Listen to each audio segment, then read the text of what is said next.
March Chapter 6, 1944. 25,000 feet above northern Germany. The temperature outside is -40. The sky, a cold, cloud-streaked blue, is filled with the deep rumble of hundreds of engines. From horizon to horizon, the US 8th Air Force is on the move. B-17 Flying Fortresses and B-24 Liberators in tight formation, silver bodies glinting under the morning sun, heading straight for Berlin. Inside the cockpit of a B-17 named Mary Jane, co-pilot Lieutenant Thomas Tex Murphy wipes frost from his oxygen mask and squints through the canopy. "Jesus, look at that," he mutters into the intercom. Below them, contrails stretch like scars across the sky. It's the largest daylight bombing mission yet, over 600 heavy bombers. But what makes this one different isn't their size, it's their company. Above and to the side, sleek shadows dart between the clouds. The new P-51 Mustangs. Their Merlin engines hum with a higher pitch than the bombers, sharp and confident. Each fighter carries a pair of drop tanks under its wings, shimmering like mirrors in the sunlight. The pilots have nicknamed them Pony Riders, but for the men in the bombers, they're angels. For nearly 5 years, the Luftwaffe has ruled the air over Germany. Their Bf-109s and FW-190s have torn through unescorted bombers, killing thousands of airmen. But today, something new is in the sky. On the ground, at a Luftwaffe command bunker near Magdeburg, Colonel Dietrich Peltz studies the radar screen. A staff officer rushes in, breathless. "Sir, bomber stream approaching from the northwest. Same route as before. But," he hesitates, "we're detecting fighter formations mixed among them. At this range." Peltz frowns. "Impossible. They can't reach that far." Moments later, in the clear air over central Germany, his disbelief becomes reality. A squadron of Bf-109Gs climbs through thin cirrus cloud, sunlight flashing across their canopies. Their leader, Oberleutnant Erich Hartmann, the famed ace known as the Black Devil, banks hard to intercept the bombers. But before he can close in, his wingman's voice cracks over the radio. "6 o'clock high!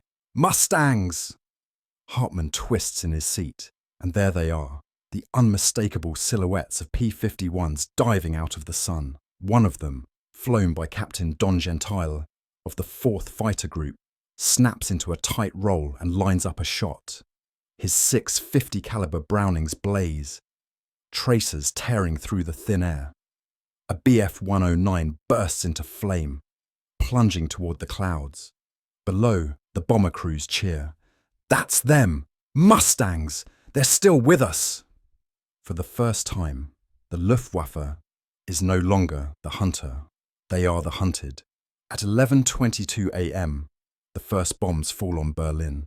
Fires bloom across the city as the roar of flak fills the sky. The bombers lose dozens of planes, but far fewer than before. The Mustangs keep their promise all the way to the target and back. And that night, in Berlin, General Adolf Galland, commander of the German fighter force, studies reconnaissance photos and casualty reports. His face is pale. "If these new American fighters can reach Berlin," he says quietly, "then we have lost the war in the air." He isn't exaggerating. For the Luftwaffe, this day marks the beginning of the end. Autumn 1943, Bottisham Airfield, Cambridgeshire, England. The wind howls across the open runway, whipping at the olive-drab fuselages of the 4th Fighter Group's new arrivals. Parked in perfect rows gleam the slender, unfamiliar silhouettes of the P-51B Mustang, long nose, low canopy, and a distinct Merlin growl when the engines start. Captain James Goodson, a veteran Spitfire pilot transferred from the Royal Air Force, stands beside his crew chief, eyeing the new aircraft skeptically. "Pretty, isn't she?" the mechanic says, wiping oil from his hands. Goodson nods slowly. "Let's hope she flies as good as she looks." But the truth is, most pilots don't believe she can. For years, Allied fighter escorts have run out of fuel over the Rhine, leaving bombers helpless against Luftwaffe interceptors. The B-17 crews call it the long dark stretch, the part of every mission where they fly alone, unprotected, and pray. But that's about to change. The P-51's secret isn't its looks, it's what's under the cowling. the Rolls-Royce Merlin V1650 engine, a British marvel married to American engineering. It allows the Mustang to climb higher, fly farther, and keep pace with bombers across the entire European theatre.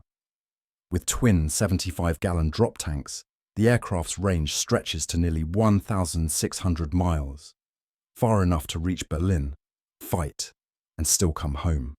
Colonel Don Blakesley, the hard-nosed commander of the 4th Fighter Group, isn't one for speeches, but when his men gather around before the Mustang's first mission, he grins. "Gentlemen," he says, "today we stop playing defense." And their first operation takes them deep into Western Germany. The bombers fly at 25,000 feet, and for once, they aren't alone. When the Luftwaffe interceptors rise to meet them, the Mustangs dive like hawks, slashing through the German formations with speed and precision the enemy hasn't seen before. From his cockpit, Goodson watches a Bf-109 roll inverted and break for the deck. He follows, the Merlin's song rising in pitch as he pushes the throttle to the stops. The Mustang stays glued to the German's tail, tracers streaking past. A burst connects. The 109 bursts into flame. Goodson pulls up, heart pounding. "She flies like a dream," he whispers into the radio. Within weeks, the German air defense network begins to buckle. Fighter controllers in Bremen and Hanover can't believe their radar plots. "Die Amerikaner fliegen über Berlin mit Jägern," one shouts. The Americans are flying over Berlin with fighters. At first, the Luftwaffe responds with pride. Veteran Jagdgeschwader units scramble to meet the challenge. JG-26 Schlageter, JG-54 Grünherz, and GG-1 Usau. But the Mustang's reach and persistence overwhelm them. Every time the Germans regroup, another squadron of P-51s appears, fresh and relentless. By December 1943, reports reach the German High Command. Losses in fighter groups are climbing. Fuel is scarce. Replacement pilots are young and undertrained. The skies, once the Reich's shield, are slipping away.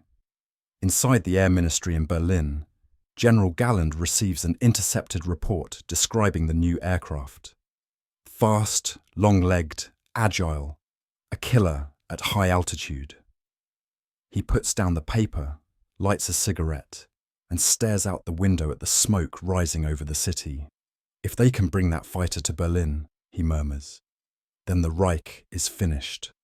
3 months later, on March 6, 1944, his prophecy will come true. March the 7th, 1944, Wunstorf Air Base, Germany. The hangars are quiet, except for the rasp of wrenches and the distant echo of boots on concrete. What remains of JG-26 stands in a ragged line beside their Bf-109G fighters. Machines patched with scavenged parts and leaking fuel. The mechanics move slowly, hands blackened with oil and fatigue. They've been working without rest, without replacements, and without hope. The day before, the sky above Berlin had burned. 600 American bombers had reached the capital under full escort, escorted all the way there and back. That had never happened before. For the Luftwaffe, it was unthinkable. For the German generals, it was humiliating. Oberleutnant Hans Meyer, a 23-year-old pilot with 14 kills, leans against his fighter's wing and stares at the frost collecting on the tarmac. His oxygen mask dangles at his chest, his eyes hollow. "They were everywhere," he tells his crew chief. "Every time I turned, there was another Mustang." Up above, the P-51s ruled the air. Their pilots, men like Colonel Hubert Hub Zemke of the 56th Fighter Group and Major James H. Howard, Medal of Honor recipient, had transformed the air war's tempo. They flew higher, faster, and stayed longer than anyone thought possible. The Germans, flying shorter-range interceptors, had to break off after minutes. The Americans could fight for hours. By April 1944, the effect was devastating. The Luftwaffe had begun to bleed itself dry. In 1 month alone, over 1,000 German aircraft were destroyed, many before they could even climb to altitude. The bombers they once hunted now flew under the steady protection of little friends. as the bomber crews called them. In a mission debrief at Debden Airfield, England, Mustang pilot Lieutenant Clarence Bud Anderson recalls, "We used to fly home and see the Channel. Now we fly home and see the whole damn Reich." The shift in air power wasn't just tactical, it was psychological. German civilians, once confident their fighters could repel Allied raids, began to see bombers overhead daily. By summer, even hardened SS officers admitted privately that the Reich's skies no longer belonged to them. Inside a bunker beneath the Air Ministry, General Adolf Galland confronts his staff. Charts litter the table: losses, production shortages, fuel statistics. He stabs a finger at the numbers. 200 experienced pilots gone in 1 week. 1 week! We cannot replace them. We are sending boys to die before they even learn to turn. A younger officer hesitates. "Perhaps we should prioritize defense of the factories, Herr General." Galland slams his hand on the table. Factories won't matter if the sky belongs to the enemy. But it already did. By late 1944, the Luftwaffe was no longer a shield. It was a shadow. The Mustang's range allowed Allied bombers to strike oil fields, refineries, and supply routes deep inside the Reich. Without fuel, the remaining fighters sat idle. When they did rise to meet the enemy, their pilots, teenagers now barely trained, faced veterans with hundreds of combat hours. One final attempt to regain control came in January 1945, Operation Bodenplatte. Over 900 German fighters launched a surprise low-level attack on Allied airfields across Belgium and Holland. For a few hours, it seemed like the old days. Chaos, smoke, and roaring engines. But when the dust cleared, the Luftwaffe had lost nearly 300 aircraft, most to anti-aircraft fire and defending Mustangs. The attack crippled what little remained of Germany's air arm. As spring came, the Allies swept across the Rhine. The Mustang's silhouette, elegant, lethal, unmistakable, became a symbol of inevitability. It escorted bombers over Berlin, strafed trains in Bavaria, and even tangled with the first jet fighters, the Me-262s. The men who flew it called it the perfect plane, but the men who faced it called it the Angel of Death. In May 1945, as German generals signed the surrender documents in Reims, a single P-51 from the 357th Fighter Group flew over the city. It didn't fire. It didn't need to. The sky above Europe was silent and American. The P-51 Mustang had done what no other aircraft in history had achieved. It broke the back of an empire by taking away its air.